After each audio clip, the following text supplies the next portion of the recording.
همونطور که تو ویدیو قبلی با هم صحبت کردیم HPV درمان قطعی نداره. پس بهترین کاری که ما میتونیم بکنیم خود مراقبتیه که مبتلا به HPV نشیم و در کنارمون واکسن های HPV که به بازار ارائه شده و میزان ابتلا به HPV رو خیلی کاهش داده.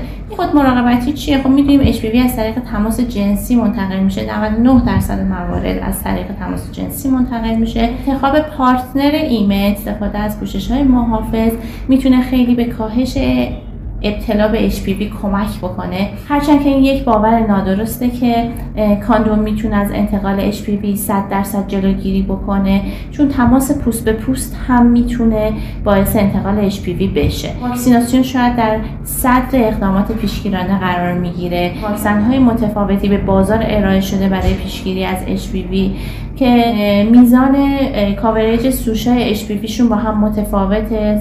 واکسن سرباریکس هست که 2 ظرفیتیه و گارداسیل که 4 ظرفیتی و 9 ظرفیتی داره که اون 9 ظرفیتی بیشترین میزان محافظت رو ایجاد میکنه. بهترین سن تزریق واکسن HPV بین 9 تا 14 سال بر اساس گایدلاین های بین المللی. ولی به نظر میاد که اگر فردی باشه که تا الان تماس جنسی برقرار نکرده باشه، صرف نظر از سن، این واکسن میتونه 100% محافظت ایجاد بکنه. سری از گایدلاین ها هستن که میگن حتی تا سن 45 سال و حتی بعد از برقراری تماس جنسی هم میتونه واکسن HPV مفید باشه، خاطر اینکه ممکنه فرد تا این زمان سوش‌هایی از HPV رو گرفته باشه که اون سوش‌ها در واکسن نبوده و واکسن اون سوش‌های خطرناک و محافظت ایجاد میکنه که شاید فرد در طی زندگیش و در طی رابطه‌های جنسی که داشته به اون سوش‌ها مبتلا نشده باشه.